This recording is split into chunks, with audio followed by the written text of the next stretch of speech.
Come on up, guys.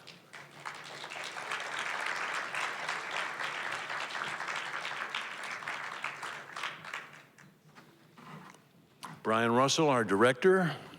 Maya Dillon, my co-star. Representative Jonathan Steinberg, Westport's own. And Representative Kristen McCarthy-Vey, Fairfield's own. I guess the way to start this off is, Brian, perhaps you could just tell us a little bit about how the film came to be. Sure, I'd be happy to. So about a year and a half ago, I was at Jim's house. And we were, hanging out, talking. My wife, Lisa, was there. And it came up that it happened to be the 11th anniversary of his late wife, Pam's passing. And in the conversation, about that unfortunate anniversary, Jim looked at me and he said, we should make a film about medical aid in dying. And my first thought was, oh boy, that sounds hard. But also it seemed important. So the question was, could we find a way to tell a story that was compelling, emotional, heartfelt, and above all, emotionally true? And, I wrote a first draft, which he promptly rejected. I think these guys are probably happy it got rejected too. The first draft had a state lawmaker as the antagonist. So we Jonathan said he's used to it. No, but they're amazing. And I went to Ross Popek, my frequent co-writer. I think Ross is back there somewhere. Thank you, Ross. And Ross came up with the idea of what if we were to tell this from the dichotomy of, religion, sort of like the things that we hear that are both sides of the same coin. And this was Jim and I's, really, I guess, technically 5th collaboration. We've made 4 narrative films and a documentary. This came together. Jim introduced me to Maya, and she, the heart of the film, right? Like, amazing.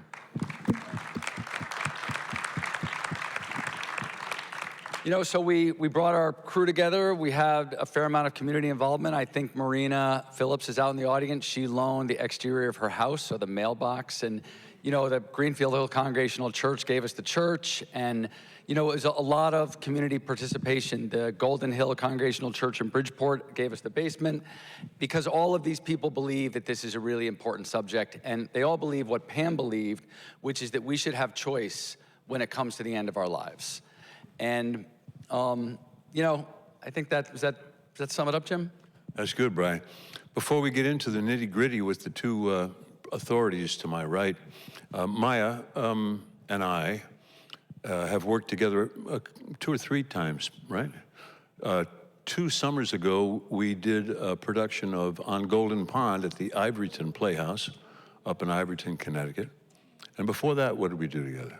Oh, we did the Our Town that you directed with Paul Newman. Right.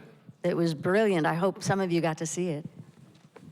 And by the way, if you didn't get to see Our Town, which we started here at the Playhouse in Westport and then took to Broadway, and then we shot it for a co-production, maybe the only one that's ever been done, between Showtime and Masterpiece Theater, PBS.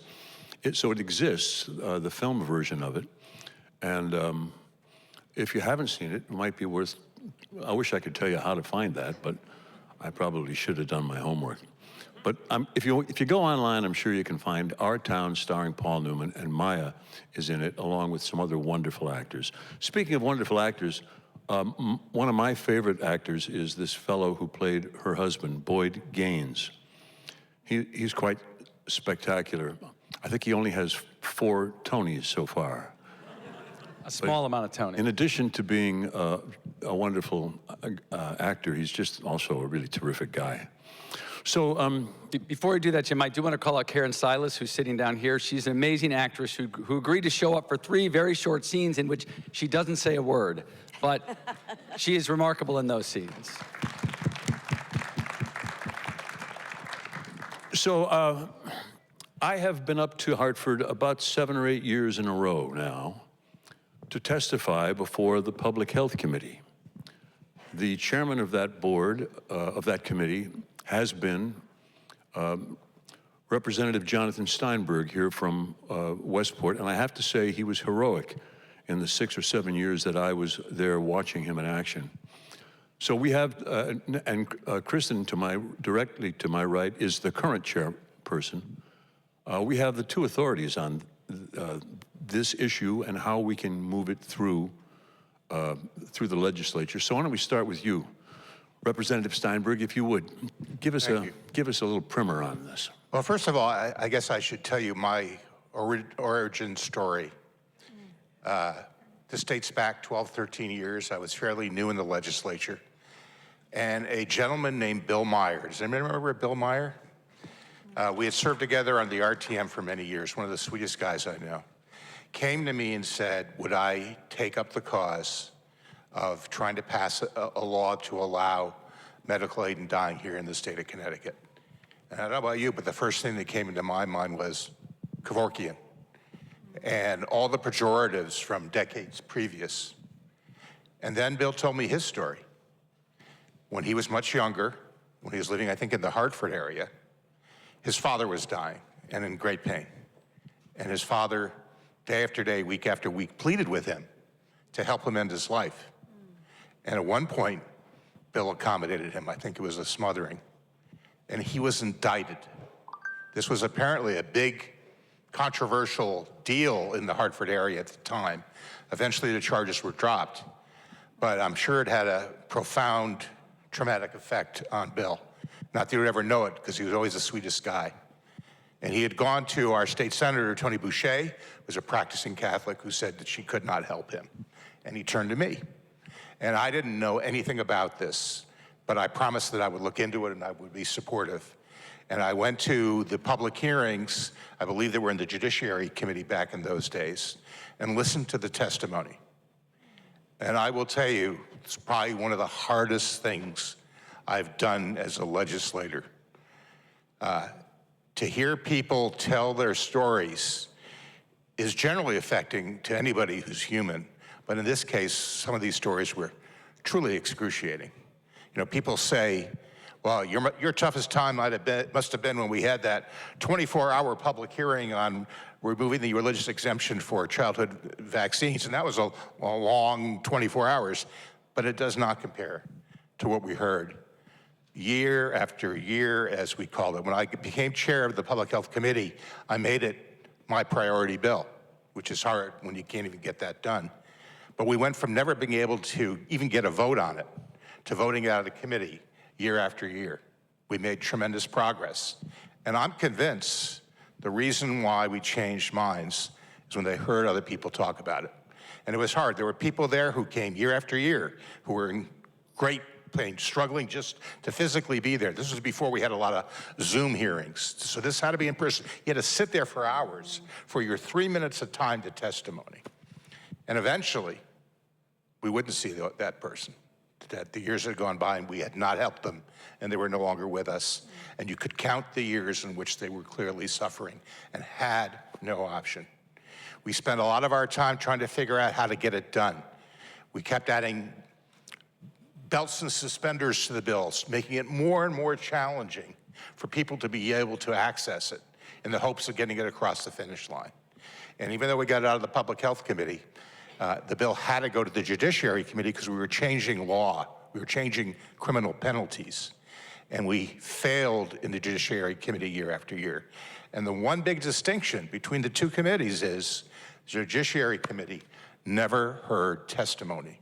They were never obliged to listen to real people talk about what they were going through and the families and all that. And that's where we stand today. We can generally count on the Public Health Committee getting it out of committee, maybe not on a perfectly bipartisan basis, but we get it out. And we have the obstacle of the Judiciary Committee. I've been working on this 12, 13 years. It matters a lot to me. I've made a lot of friends. It's deepened my understanding, my appreciation, my empathy. But it's very frustrating to think you're doing the right thing and to be obstructed is what it comes down to by those who, for their own reasons, feel very strongly that we should not allow this. One of our other complications is that it is now allowed in Vermont. And so there are options around here which people are using as an excuse not to do it in Connecticut. But I don't think that's a reasonable answer. We should have options here. And I'll leave it at that. To your point about that, about not having to go to Vermont or New Jersey or Maine, those are the three states in our neighborhood in New England.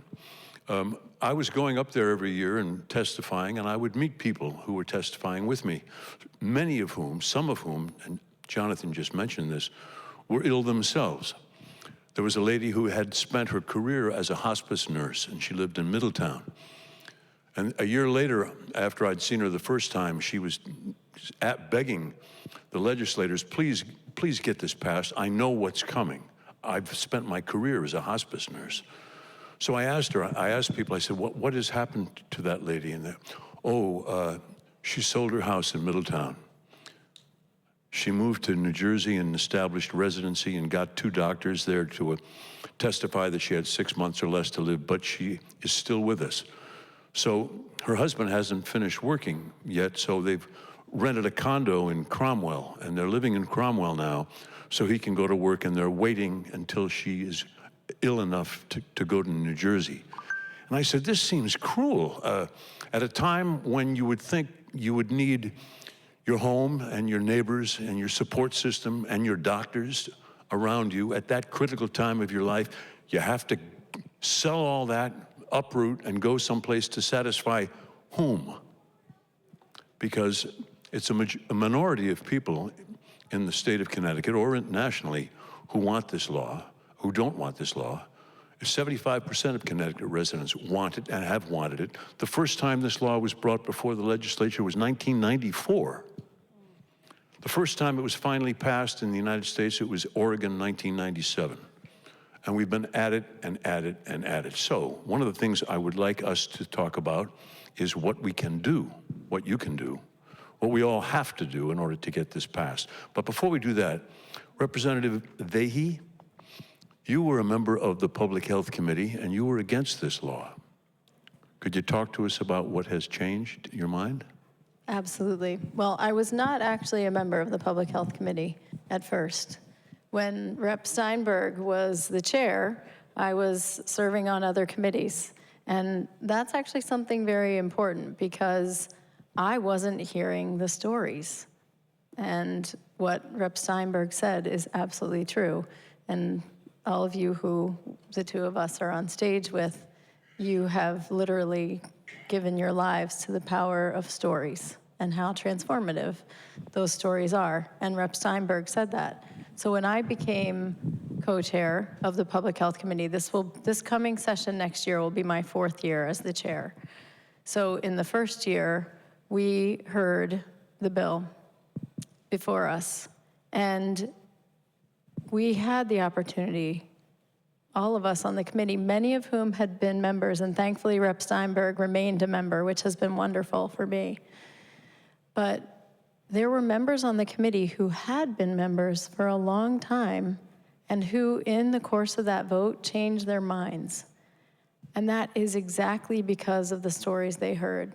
Now, I like the origin story idea, Rep. Steinberg, so I'll share mine. I was a Catholic youth minister for 6 years before becoming a social worker. I was raised in a very conservative Catholic home, so father. I was brought up to believe that, euthanasia was the term, actually, that was used, and assisted suicide. Certainly never aid in dying, and certainly not as the idea of this is a choice for people. And I remember, as a legislator, not having been on the committee, feeling like, oh gosh, I don't want to have to vote on this. I'm being very honest, as Jonathan knows I always am, because I don't really know a lot about this, and I don't know how I feel about it. And certainly I'd spent my whole life inundated with this idea that this is a sin. So part of what happened is one of my constituents came to me, and she sat down with me in my office, my very little office, and she shared the story of the difference between her experience of her parents' deaths and what had happened to her mother when they had to withdraw food. And then the process of describing the details of what it was like sitting with her and what happened to her mother's body. And I see nodding, and I saw, like me, some of you were doing this with your tissues after the film, because we've had our own experiences. And she asked me to listen to her testimony. So I would watch parts of the hearing. I would always watch when Jennifer was testifying and when some of the other people, Tim Appleton. But I, as chair, was there for the entirety of that experience. And interestingly, during that hearing, which was many, many, many hours, when we have that hearing, it's an entire day, basically. And right across from me, we sit at the head of the table, so to speak, and right across from me, where you're sitting, in the back, sat two priests who spent the entirety of the hearing giving me the stink eye. And I gave the stink eye right back. I spent a lot of time staring at the priest. And then we had a break, and I went back to talk to the priests. And I said, "You're here for this? Where are you when we're trying to feed the hungry and clothe the naked and visit the imprisoned and all the other things that I learned in all my Catholic school teaching? You don't come for that. But you're here now to oppose a choice. A choice. This is a choice, right? This isn't a mandate. No one's making anyone do anything. It's simply giving people a choice. So for me, I wasn't in the same place as Jonathan, but it just goes to the power of the personal connection with my friend Jennifer, who taught me and then remained in conversation with me over the years. The power of working together with fellow legislators, and then the power of just that sheer impact of the volume of stories, the emotion. And I will say to everyone who has had to share their stories over and over, I'm so sorry. It makes me so sad, because I think about Linda Bluestein, who, for those, if you don't know Linda, and I know there are people here who knew Linda and were close to her, but she fought so hard. And you can Google her story, but she did have to leave Vermont. And I know as always, as politicians, we talk too much, but I will say that my very conservative Catholic father, who would never have made this choice, but when he died, all of my siblings, the 6 of us, my mom, many of our spouses, we were able to be in their room, the bedroom where my sister used to sleep on the floor next to them when she was scared at night, the bedroom when I would go turn off the lights as a high schooler because I was always up later than them doing homework. We were there with them. So that was very powerful, the scene in the movie that showed just the pictures and the space and place, that safe space. Thank you. Thank you. In 1984, former Governor Mario Cuomo, a very thoughtful Catholic governor, said to the University of Notre Dame in a speech that we are a pluralistic society, and so we have to try to find a way to govern by consensus. He said, the problem we get into is when someone in my position does something according to his religion, which then perforce becomes your morality. And what you said about it being a choice, it's personal autonomy. And we have other issues that we all feel strongly about exercising and preserving and protecting our personal autonomy. This is another one. I want to point out to you that there's a microphone over there in front of that Westport Library sign with the light on. wow, do I have power in my finger or what? And if you'd like to ask a question of anybody, that's the spot to do it, and we'll recognize you. Go and stand over there. Linda Bluestein was here the last time we did this. Linda Shannon Bluestein was the woman who had stage 4 fallopian tube cancer and was very vocal about wanting this law to be passed in Connecticut. And when it wasn't, she went to Vermont and challenged and sued the governor there over the state's law requiring residency.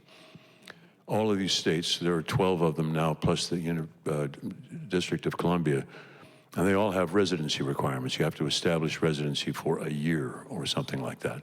And if time is getting close, you may not have a year. Anyway, she sued and won. And so when the time came, her husband, Paul, took her at the last minute. He said to me afterwards that he was afraid that she was going to have waited too long and wouldn't be able to get there. And one of the other things you have to do in all these states is you have to be able to self-administer the medication, which is one of the things that's different from Dr. Kevorkian, who I think was actually just ahead of his time. There are certain illnesses that we know, terminal illnesses, where it's very, very difficult, if not impossible, to self-administer. What Paul was worried about with his wife was that if she waited too long, she wouldn't be able to swallow and would not be able to ingest. They made a very, very moving, if you think this was something, a 90-minute film showing her whole mission to get it passed, and then the trip to Vermont, and then her taking the medication and dying with her family around her. It's really tremendous.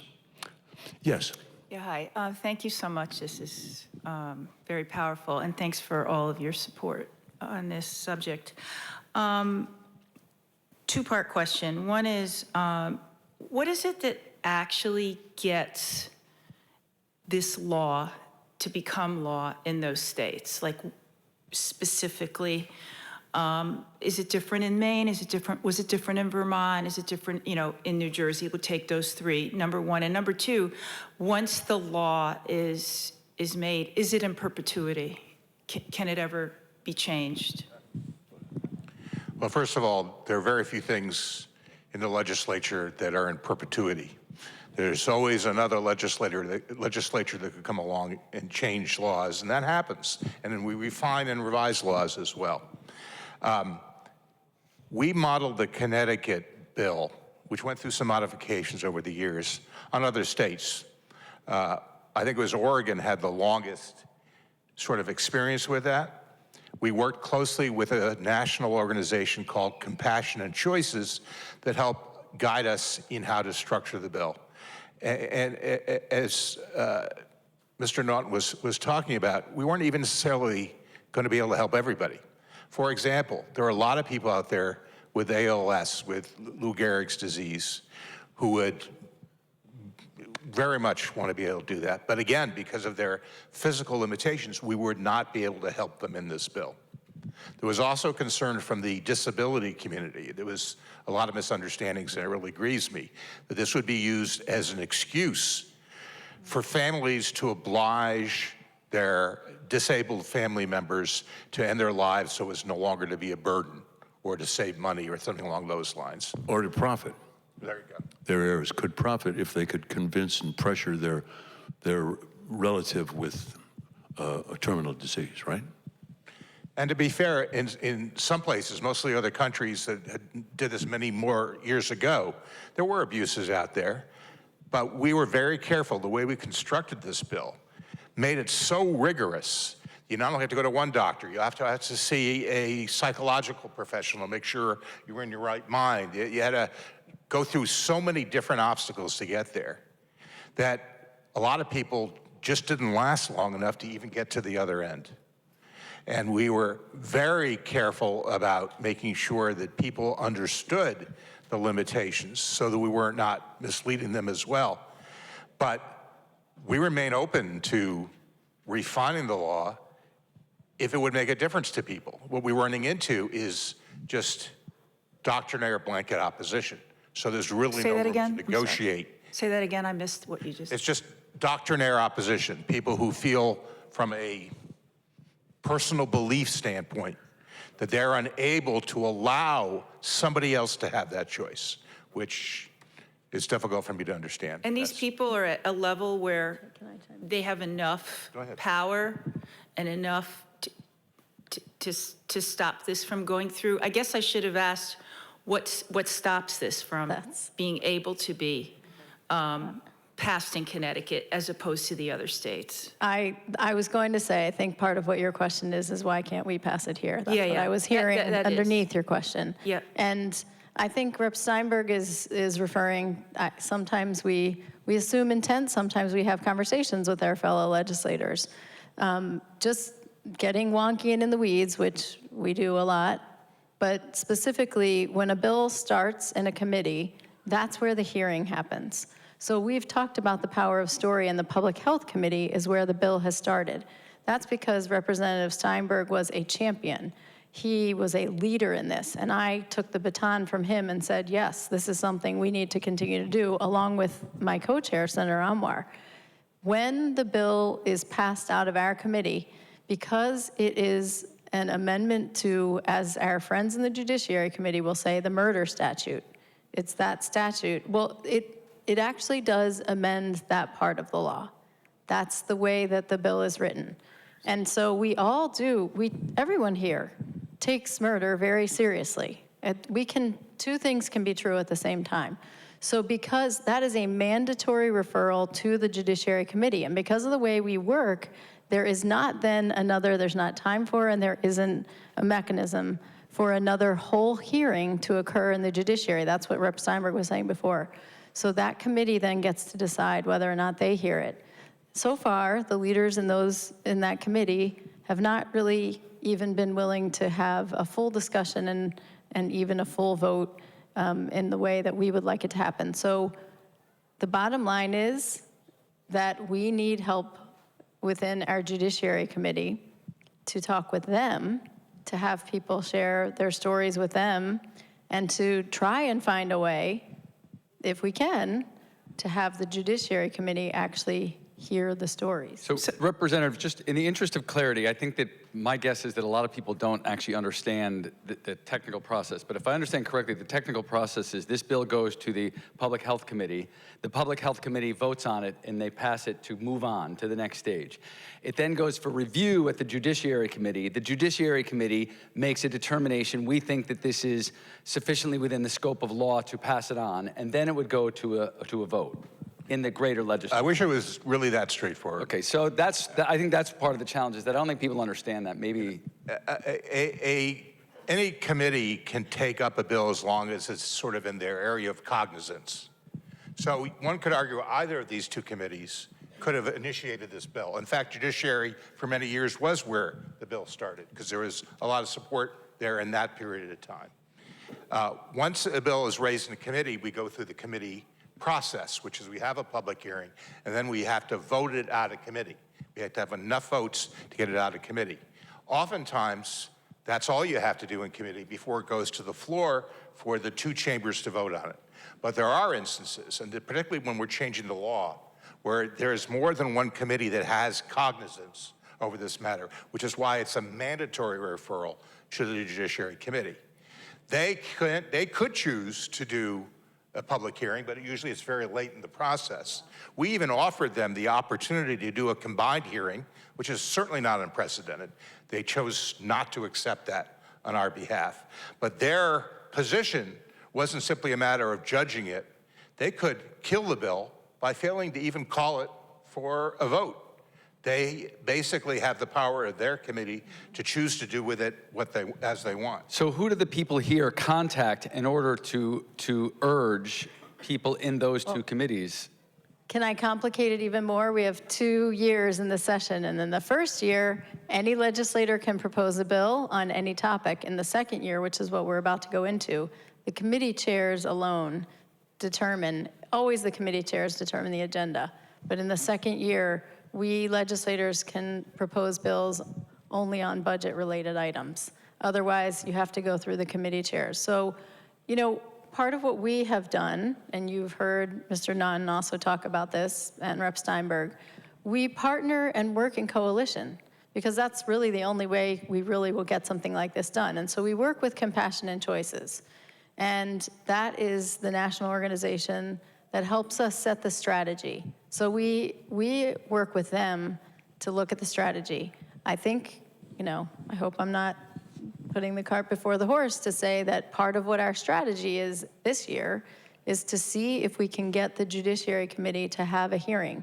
Because yes, they could have a hearing, but by the time we refer a bill, there's actually a timeline. The rules that we vote on at the beginning of the session create a timeline for us. It's just not possible unless the Judiciary Committee starts the bill.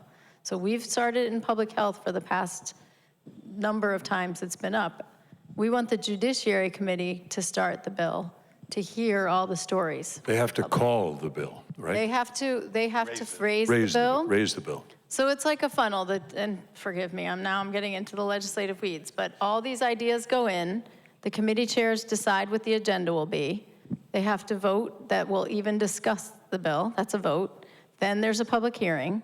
Then the committee chairs again decide after the hearing, will we as a committee even vote on this? Then there has to be a vote in favor before it then goes to the House or the Senate. And we're going to get into what we should do next in a moment, but maybe we should take another. Yeah, why don't we take another, but before we do that, is PJ here? PJ is the lady in the back who has flyers from Compassion and Choices. If you'd like to know whom to contact and what numbers to call or to whom to write, see her on the way out the door, okay? Thank you. Yes, who's next? Yeah, so I want to thank you for this event and this amazing film, which I think every person in the Judiciary Committee should be required to see this film. I think end of life and death is a very difficult topic for people. I am sensing, and I'm very upset to hear the response of the Judiciary Committee. So I'm like, why? Why is that? Their personal opinions should have nothing to do with the law that affects people who have lots of different opinions. So that is really upsetting to me. But how can we get to them? Is it a lack of education of end of life, death and dying? Are they not accepting the fact that people die? I'm a physician. We don't have the time to go to these hearings unless we know of them in advance. And I've had many friends from palliative care advocating for year after year. And just so that everybody knows, euthanasia, the meaning of that word is good death. And in Canada, they get an injection. They don't have to struggle to take all of these pills. So for me, my passion is end-of-life education. What can we do? We're both going to argue for who goes first. Go ahead. I'll go first, and then you can say what ought to be said. This is one of the challenges in affecting policy, is that you have to persuade, you have to win people over, oftentimes don't have much perspective on an issue as complicated as this. We often suggest that people make their voices heard, and there are a variety of ways to do that. You could simply submit your testimony in written form. There's a way to do that through the Legislative Committee's website, or you could testify in person. Now, that used to be a much bigger challenge because you had to trundle up to Hartford and wait your turn, and there could be literally hundreds of people ahead of you waiting to testify. You know, people have lives, they have family commitments, they have business commitments. It's very hard to do that. The good news is, post-COVID, for better or for worse, we do a lot more hearings via Zoom. So it's a hybrid. There are people present, but you can also register to testify via Zoom, which really opens it up to so many more people who can manage the rest of their days if they can figure out when they're going to be called to testify. And you can be as effective that way as well. And then there are opportunities after the hearing to also follow up and submit testimony. My background is marketing communications. I believe strongly in campaigns, repetition, multiple touches. Oftentimes that's what it takes. And I think where people fall down sometimes is they submit their testimony and then they sort of hope for the best and forget about it.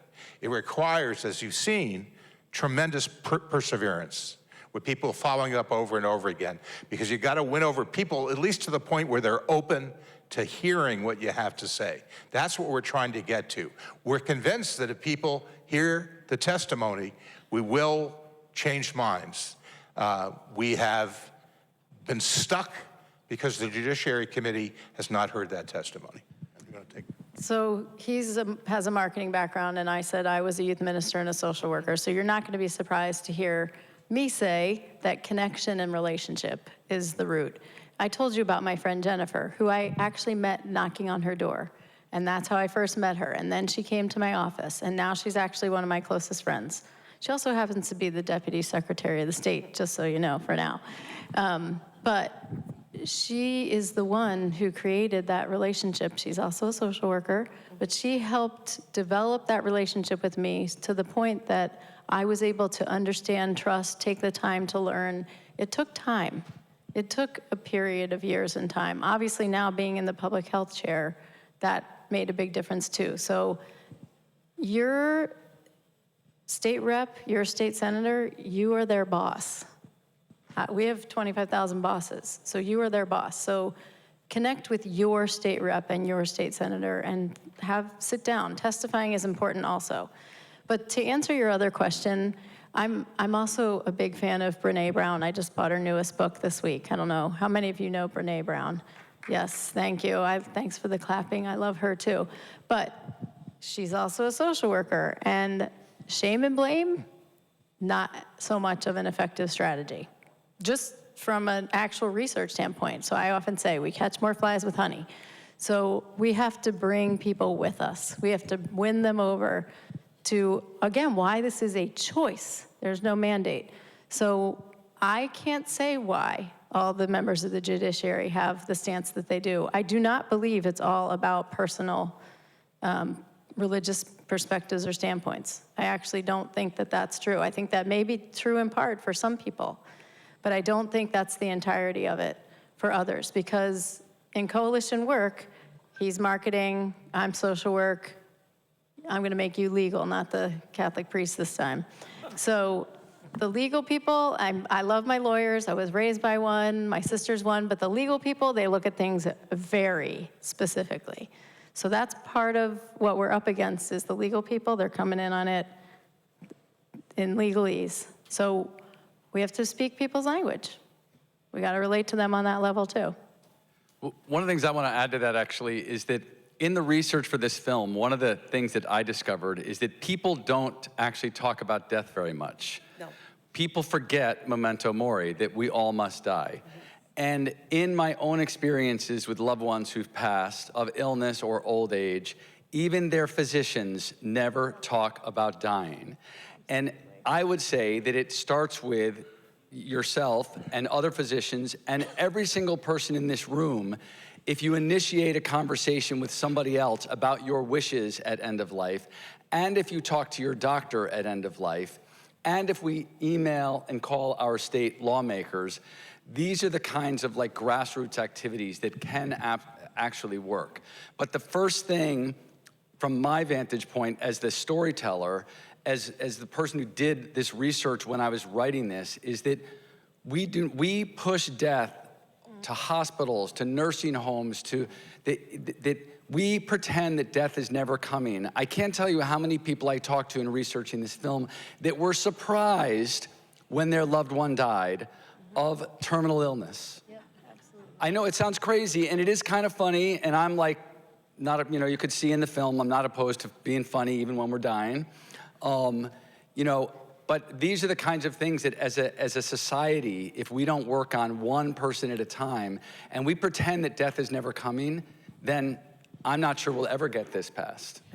Rep. Steinberg, young Will Haskell, former Senator Will Haskell from Westport, said to me a couple of years ago, if we get 4 or 5 calls on any specific subject in our office, it rings the bells in our office. That's a lot of people. Is that true? Not in my office. You know, I tend to refer to Edmund Burke, the great Irish-English parliamentarian in England, and I'll paraphrase. You know, he basically said, "You voted me into office to use my judgment, not just to count how many people are in favor of one thing." So I'm a little bit more cynical about that. I like doing my own homework, but it does raise the awareness that something's going on here that I need to get educated on. I would add that you have to know your legislators' love language, is what I always say. So the best way to make that connection with them, for some people, getting 100 emails or 20 emails is what will be. For others, it will be a handful of phone calls. We don't get as many calls as we used to. For others, a text, but just learn the best way to connect with your legislator. So not only do I need to know my wife's love language, but I need to know your love language? If you want to change the law, unfortunately, yes. Question. Thank you. First of all, to the artists involved in this film, it was absolutely beautiful. Perfect, understated, made a point, but gently. Just lovely, really an amazing film on an aesthetic level and on the level of making it so that no one, I don't think, could see this and ever feel like anyone was on a soapbox. So that's wonderful. I have a specific question. Could you turn your mic up? Yes. Sure. Oh, did you not hear any of what I said? We heard it. Okay. We heard it. All right, because I'm praising all the artists who were part of it and, really take it in. It's fabulous. But I also, my personal experience is that my father did choose to die, and it wasn't legal, but it was done, not in the state of Connecticut, and I'll say no more. And also that was 13 years ago, and that now I have a mother who is 95. She's lonely. She is becoming more and more demented and weaker. She's lost the things that she loves in life, like being able to even read a book and follow the plot, all of those things. And I was wondering how it's so much clearer with stage 4 cancer. But I also know there's that Nobel Prize winner who went to Switzerland and just said, "I've had a great life and I'm ready." How does something like mild dementia affect the laws and also the morality? I'd love to just hear about the morality of that too. That's a great question. Sadly, the bill as written and as the bill in many states would not cover those with dementia. They would not be able to satisfy the requirement to prove that they were of sound mind or in a position to make that decision. And this is terrible for all of us because we recognize that the potential people who would like this choice is greater than what we're trying to facilitate, at least initially. I don't have a good answer for you beyond the fact that in order to be as rigorous as possible, we need manifestations of actual conscious choice, and that just leaves them out. And can I ask you a counter question? Can you say more about what you mean when you want any of us to talk about the morality? Well, what are people's opinion of someone who is in good physical health, reasonably, but at 95 years old, but who is looking towards possibly up to 10, 12 years of deterioration, diapers. Has she expressed a wish to have it all end? Oh, yeah, all the She time. has, yeah. All the Yeah. time. Yeah, Yeah. yeah, see, that's the key. And I'm just asking the question. So, and what other people think, because I'm not contemplating doing anything. I'm just putting it out there. Oh, you're putting out there very, very valid things. When we're looking at the kinds of cuts to Medicaid, sorry to bring in all the rest of the pieces, the subsidy cuts and the things that are happening, And what we know and understand, Medicaid is the largest funder of long-term nursing home care in our state and almost every state, for example. And what does that mean? Because it's not an infinite amount of resources that we have. So there's that part of it. How are we making choices? We are going to be faced very soon with some terrible decisions at the state level because of what's happening at the federal level. And that is very much connected to what you're saying. So there's that piece of it. Then there's just the piece of agency and choice. And my aunt died of cancer a few weeks, probably a month ago now. And I was with my cousin, whose mother has, my other aunt, who has dementia. And she said, "Why is it that my mother has to continue to suffer?" I wish I had good answers for that, but I appreciate that you're raising that question because there are moral issues, and just like death, we don't talk about them honestly. Thank you.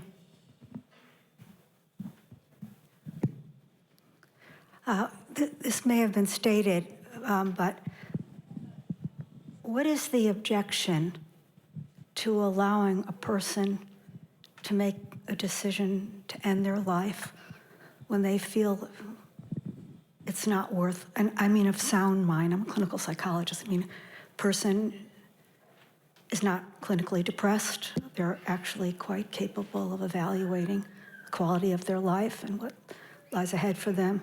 What is the objection to allowing that person to make this?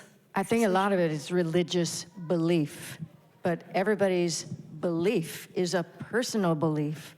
So I think that's why we're all up in arms against. But the religious beliefs are controlling the politics? Yes. Yep. Yes. Yeah. Basically, there are two groups. I believe this is true. There are two groups that have been against it and are keeping it from being enacted. One is the church. By that I mean usually the Catholic Church, although there are other religious groups that are against it because of the sanctity of life. And the other group is people with disabilities. When we have gone to Hartford to testify before the committees, there are the same 2 or 3 women in wheelchairs with flags and decals. I think they're professional testifiers. They're also amazing people. They're there for the community on any number of issues. Oh, yeah. But those are the two groups. And what both of those groups are doing is trying to have it their way. Right, but I understand if it's your personal religion that you don't take your own life and you live by that rule. But to legislate it for the entire population, I don't understand. My favorite line in the movie comes from Maya's husband, Boyd, who says to me, "You just want to control. You are the Church of Suffering Incorporated. Of Suffering Incorporated. You just want to control." Now, we are familiar on a lot of other subjects with people wanting to control how things are done, aren't we? A little bit. Politically, too. Right. But go ahead, Brian. No, go ahead. So, yes, I do think that people's religious beliefs shape their experience as a legislator. I told you I was a youth minister. I absolutely wouldn't be doing this work if it weren't for my experience of faith. But I believe very strongly in the separation of the two. But separation doesn't mean that I just take away all of that when I'm legislating. So yes, I do think that there are people whose religious beliefs impact, but I also know from conversations with members of the Judiciary Committee that there's more to that story, that there is concern, and maybe some people say that's a red herring, about the way the legal construct is. The fact of the matter is, though, on a broader basis, whether it's talking about individual members of the committee, on a broader basis, it's true that the two groups who we've heard from most strongly, they have a lot of political influence in the Capitol, religious beliefs aside. the Catholic Church, again, I've said I'm part of that, but the Catholic Conference in particular, who's the lobbying arm, represents a very large block of voters in our state. I can certainly understand, I'm a clinical psychologist, that a person has to be of sound mind to make such an important decision in their life. But if they are tested to be shown to be clear-headed, to not allow this person to make their own decision about the ultimate, most important thing, who decides that for them? Anyway. Thank you very much. Amen. Yeah, I think I heard earlier that something like 3/4 of the people in this state support the law, at least in principle. Has there been any thought or discussion to just creating a citizens initiative, a petition, and just going around the legislature and getting it done? I think that was done for the early voting in Connecticut. So the early voting was done that way because the Constitution required it. And we actually first had to pass bills within the committee and through the legislature in order for that to be on the ballot. I lived in Washington State for almost 10 years and experienced referendum government and had my public transit options slashed thanks to one person who, by the way, later went to jail for stealing a lot of money. But we don't use the referendum process in Connecticut. So I think that really, practically speaking, this will have to go through the legislature. All right, thank you. Hi, my name is PJ Schimmel, and I'm a volunteer with Compassion and Choices. I got involved in this issue because my late wife was dying in 2017, and she really wanted this option, and she was too sick to try and travel to somewhere else. And I have testified since 2018 on every hearing. So anyhow, I have some information over there on the way out if you want statistics and more information about the law, and also sign up for Compassion and Choices to be on their mailing list, and they will let you know when things like this event are happening, okay?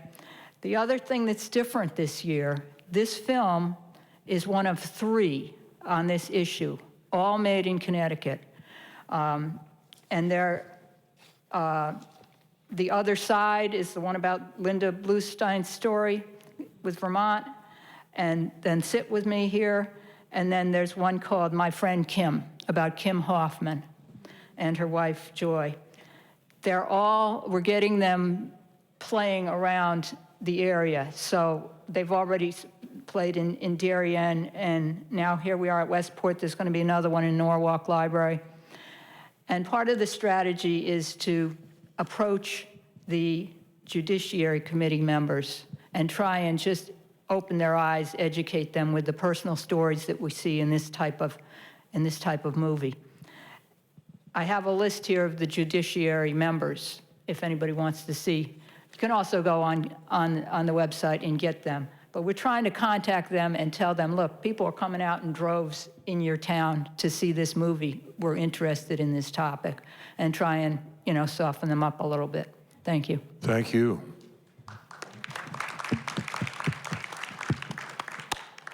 I came up to make another point, but I want to respond because it may be helpful to somebody else.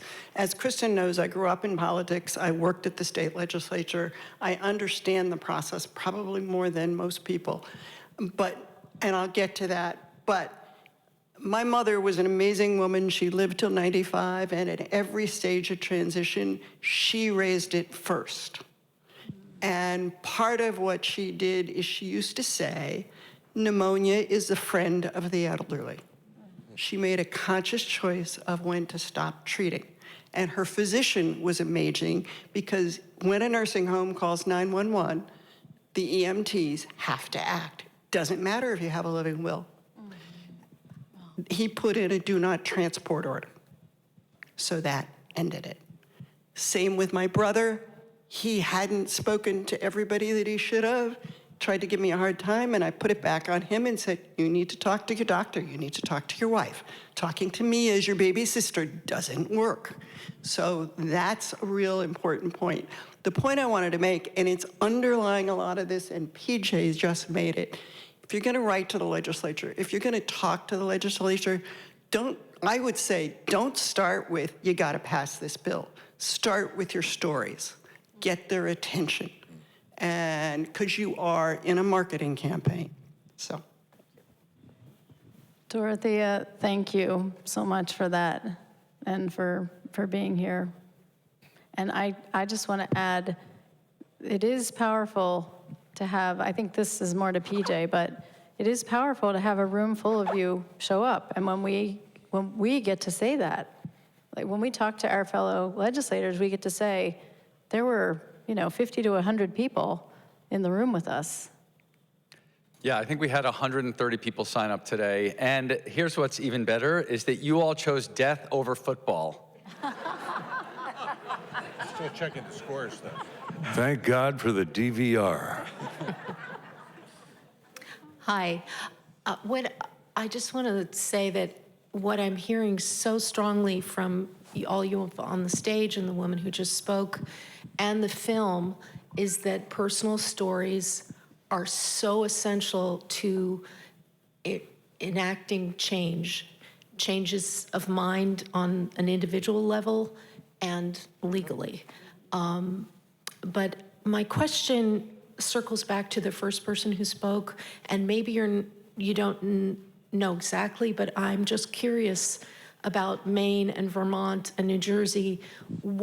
Is their process different, or do you know if with the laws how did they circumvent the problem that you're having with the judiciary now? Do you know? I don't know the specifics. I will say that each state has a unique process. Okay. What we do in Connecticut as a part-time legislature is not the same as other states. Some of them, like Maine, it seems like everybody in the entire state is in the legislature. They're so large. But, I think we all went forward with a version of the bill that was fairly similar. It comes down to individual champions and those who might oppose them. But there may be more to that story. I don't know. And yes, each state is unique because each legislator is unique. And so even if the process is similar and even if the bills are similar, it's humans. We're humans who vote on this. And it's 50% plus one. And I don't know about New Jersey. My favorite line in the movie was, "I don't want to die in New Jersey." That was my favorite. Or New Jersey. I don't think we can overstate how important it is to try to connect to the people who are on judiciary. After years and years and years of trying to get it through Public Health Committee and failing, finally, one year, about 3 years ago, we succeeded 22-9. And it was a bipartisan vote, which meant that there were Republicans who voted too. By the way, this has become, and it does seem to be, split down the ideological line for some reason. When it finally was passed 22-9, we all were thrilled and thought, it's going to go to the floor. The governor of Vermont has said that he will pass it. We're going to do it. And they went, First, that has to go to judiciary because it had to do with the possibility of people taking lives, right? So it had to go fit through the murder paragraph. Well, when it came to a vote in judiciary, something weird happened. There were 25 or 6 or 7 representatives and senators on that committee. On Monday morning, we thought they were going to pass it, bingo.